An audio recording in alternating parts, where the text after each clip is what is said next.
যে সমস্ত মহিলা মা বোন যাদের বিবাহ হয়েছে, প্রত্যেকটা মা বোন আপনাদেরকে বলবো, আপনার স্বামীর দিকে তাকিয়ে আল্লাহ রাব্বুল আলামিনের শেখানো ছোট্ট একটি দোয়া তিনবার, শুধুমাত্র তিনবার আপনার স্বামীর চেহারার দিকে তাকিয়ে পড়ুন। ভালোবাসা বৃদ্ধি পাবে, কখনোই এ সম্পর্ক ছিন্ন হবে না। দিন যত যাবে স্বামী আপনার প্রেমে তত বেশি পাগল থাকবে, সংসারের প্রতি যত্নশীল হবে, স্ত্রীর প্রতি স্বামীর ভালোবাসা কেয়ার খুব বেশি বাড়বে ইনশাআল্লাহ। আর আল্লাহ তাআলা ওই স্বামী আর স্ত্রীর উপরে রহমত বরকত নাজিল করে। এজন্য আমার বিবাহিতা প্রত্যেকটা মা বোন আপনাদেরকে বলতে চাই, আপনার স্বামীর চেহারার দিকে তাকিয়ে ছোট্ট এই দোয়াটি, একেবারে সহজ ছোট্ট দোয়াটি শুধুমাত্র তিনবার আপনার স্বামীর চেহারার দিকে তাকিয়ে পড়ুন।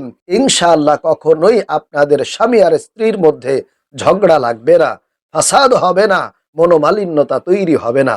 আল্লাহ রাব্বুল আলামিন আপনার স্বামীর অন্তরের মধ্যে শুধুমাত্র আপনার জন্যই ভালোবাসা রেখে দিবে।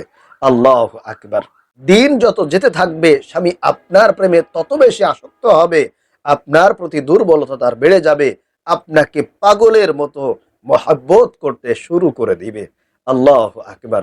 এজন্য আমার মহিলা মা বোন, বিবাহিতা মহিলা মা বোন, আপনাদেরকে বলছি, আপনাদের স্বামীরা যদি ভালো হয়ে থাকে তাহলেও আমলটি করবেন। আর আপনার স্বামী যদি খারাপ হয়ে থাকে, আপনাকে বিরক্ত করে, আপনাকে দেখতে পারে না, সহ্য করতে পারে না, আপনাকে তার ভালো লাগে না, পছন্দ হয় না, তাহলে তো অবশ্যই অবশ্যই এই আমলটি করতে ভুলবেন না। করবেন তো ইনশাআল্লাহ আপনার স্বামী আপনাকে পাগলের মতো ভালোবাসবে, একেবারে দুর্বল হয়ে যাবে, আপনার প্রেমে একেবারে আসক্ত হয়ে যাবে ইনশাআল্লাহ তাআলা। প্রিয় মহিলা মা বোন, অনেকেই আপনারা আমাদেরকে বিভিন্ন সময় বলেন যে হুজুর, আমাদের আগের দাম্পত্য জীবনটা অনেক বেশি সুখের ছিল, শান্তির ছিল, একে অপরের প্রতি অনেক বেশি বিশ্বাস ছিল, ভালোবাসা ছিল, কিন্তু বর্তমানে দিন যত যাচ্ছে স্বামী যেন আমার থেকে তত বেশি দূরে সরে যাচ্ছে, ভালোবাসা কমে যাচ্ছে। হুজুর, আমার স্বামী অন্য মেয়েদের প্রতি অনেক বেশি দুর্বল, অনেক বেশি আসক্ত, পরকিয়া করে, আমার সঙ্গে হুজুর ভালো করে কথা বলে না, আমাকে দেখতে পারে না, আমার সঙ্গে সে সংসার করতে চায় না, জীবন যাপন করতে চায় না, আমাকে ছেড়ে দিতে চায়। আবার অনেকেই বলেন হুজুর, আমার স্বামী বিদেশে আছে, আমাকে ফোন করে না, আমার সঙ্গে কথা বলে না, আমার সন্তান আছে, ছেলে মেয়ে আছে, তাদের সঙ্গেও কথা বলতে চায় না, যোগাযোগ রাখতে চায় না, তাদের ভরণ পোষণ কিছুই সে দিতে চায় না, অনেক কষ্টে আছি, পেরেশানির মধ্যে আছে। হুজুর, এমন কোনো আমল আছে কিনা? প্রিয় মা ও বোন, আজকে আমি আপনাদের জন্য এই আমলটা নিয়ে এসেছি, খুবই পাওয়ারফুল, শক্তিশালী এবং অনেক বেশি পরীক্ষিত আমল। অনেকেই করে ফল পেয়েছে, আল্লাহ রাব্বুল আলামিন তাদের স্বামীকে তাদের কাছে ফিরিয়ে দিয়েছে, তাদের স্বামীর ভালোবাসা তারা পেয়েছে, বর্তমানে সুখে শান্তিতে ইনশাআল্লাহ তারা ঘর সংসার করতেছে। অতএব প্রিয় মা ও বোন, এই আমলটি, আপনার স্বামী যদি আপনাকে মহব্বত না করে, ভালো না বাসে, আপনার কথা না শুনে, আপনাকে মূল্যায়ন না করে, তাহলে অবশ্যই আজকের এই আমলটি আপনাকে একটি বারের জন্য হলেও করতে হবে। তাহলে প্রিয় মা ও বোন, চলুন আমি আপনাদেরকে আমলের নিয়মটি বলে দিই। প্রিয় মা ও বোন, আল্লাহ রাব্বুল আলামিন কিন্তু পবিত্র কোরআন আল কারীমের মধ্যে সমস্ত কিছু রেখে দিয়েছেন। আল্লাহ রাব্বুল আলামিন বলেন, ওয়ানাজ্জালনা আলাইকাল কিতাবা তিবয়ানাল লিকুল্লি শাই। আমি আল্লাহ পবিত্র কোরআন আল কারীমের মধ্যে এমন কোনো বিষয় নাই যেটা দেই নাই, সমস্ত কিছু আল্লাহ তাআলা কোরআন আল কারীমের মধ্যে রেখে দিয়েছেন মানুষের মুক্তির জন্য, মানুষের নাজাতের জন্য। অতএব আমরা আমাদের সমস্যা নিয়ে যদি কোরআনের কাছে আসি, কোরআন থেকে যদি সমাধান খুঁজি, তাহলে অবশ্যই সমাধান পাবো। কারণ আল্লাহ রাব্বুল আলামিন অন্য আরেকটি জায়গায় খুবই চমৎকারভাবে বলেছেন, ওয়ানুনাজ্জিলু মিনাল কোরআনি মা হুয়া শিফাউ ওয়া রাহমাতুল লিল মুমিনিন। সুতরাং সেই বিশ্বাস নিয়ে আপনারা পবিত্র কোরআন আল কারীমের এই ছোট্ট দোয়াটি বলে দেওয়া নিয়ম অনুযায়ী আপনার স্বামীর চেহারার দিকে তাকিয়ে তাকিয়ে পড়বেন, ইনশাআল্লাহ কপাল খুলে যাবে, স্বামীর ভালোবাসা পাবেন, স্বামীর মহব্বত পাবেন, কেয়ার পাবেন। ইনশাআল্লাহ আপনার সংসারটা একেবারে শান্তিময় হয়ে যাবে, সুখের হয়ে যাবে, কোনো প্রকার অশান্তি থাকবে না, মনোমালিন্যতা থাকবে না ইনশাআল্লাহ। আশা করি প্রিয় ভাইরা মা বোনেরা বুঝতে পেরেছেন, আপনারা জানতে পেরেছেন। তাহলে চলুন আমি আপনাদেরকে আর দেরি করাবো না, আপনাদেরকে আমলের নিয়মটা এখনই বলে দিব। তবে তার আগে বলবো, আপনি যদি আমাদের এই চ্যানেলে নতুন এসে থাকেন তাহলে অবশ্যই দয়া করে চ্যানেলটি সাবস্ক্রাইব করে দিবেন এবং ভিডিওতে একটি লাইক দিবেন। প্রিয় মা ও বোন, এই আমলটি আপনারা কখন কিভাবে করবেন? এই আমলটি আপনারা যে কোনো সময় করতে পারবেন, যখনই, বিশেষ করে আপনার স্বামীর সুযোগ পাবেন, আপনার যখন সময় হবে, যখন আপনার স্বামী ঘুমিয়ে থাকবে, বিশ্রামে থাকবে, যখন তার সঙ্গে আপনার সম্পর্কটা মোটামুটি ভালো থাকবে, যখন সে বুঝতে পারবে না, রাগ করবে না, এরকম একটা টাইমে আপনি করবেন। বিশেষ করে যাতে সে বুঝতে না পারে, জানতে না পারে। আশা করি বুঝতে পেরেছেন। যদি জানতে পারে তাহলে কিন্তু আপনাকে বিভিন্ন রকম প্রশ্ন করবে এবং সন্দেহ করতে পারে। এই আমলটা করার জন্য আপনাদেরকে প্রথমে পবিত্রতা অর্জন করে নিতে হবে। এজন্যে অজু করতে হবে। আর অজুর শুরুতে বিসমিল্লাহ পড়বেন। বিসমিল্লাহ পড়ে সুন্দর করে আপনারা কি করবেন? অজু করবেন। অজু যখন হয়ে যাবে তখন আকাশের দিকে তাকিয়ে শাহাদত আঙ্গুলিটা উঁচু করে, এই শাহাদত আঙ্গুলিটা আকাশের দিকে উঁচু করে কালিমায়ে শাহাদতটা একবার পাঠ করবেন এইভাবে, আশহাদু আল্লা ইলাহা ইল্লাল্লাহু ওয়াহদাহু লা শারীকা লাহু ওয়া আশহাদু আন্না মুহাম্মাদান আবদুহু ওয়া রাসূলুহু। এইভাবে করে আকাশের দিকে তাকিয়ে কালিমায়ে শাহাদত একবার পাঠ করবেন। রাসূলুল্লাহ সাল্লাল্লাহু আলাইহি ওয়াসাল্লাম বলেছেন, যেই ব্যক্তি ওযুর শেষে কালিমায়ে শাহাদত একবার পাঠ করে, আল্লাহ রাব্বুল আলামিন তার জন্য জান্নাতের 8টি দরজা খুলে দেন। আল্লাহু আকবার। এজন্য আমলটা খুবই গুরুত্বপূর্ণ। যখনই ওযু শেষ হয়ে যাবে আকাশের দিকে তাকিয়ে শাহাদত আঙ্গুলি উঁচু করে কালিমায়ে শাহাদত যারা যারা পারেন তারা কিন্তু এই আমলটা করবেন। তাহলে প্রিয় ভাইরা মা বোনেরা, সুন্দর করে আপনারা ওযু করে নিয়েছেন। ওযু করা যখন হয়ে যাবে তখন একটি পবিত্র পরিষ্কার জায়গায় দাঁড়িয়ে 2 রাকাত নফল নামাজ আদায় করবেন, আল্লাহ তাআলাকে খুশি করার জন্য, সন্তুষ্ট করার জন্য 2 রাকাত নফল নামাজ পড়বেন।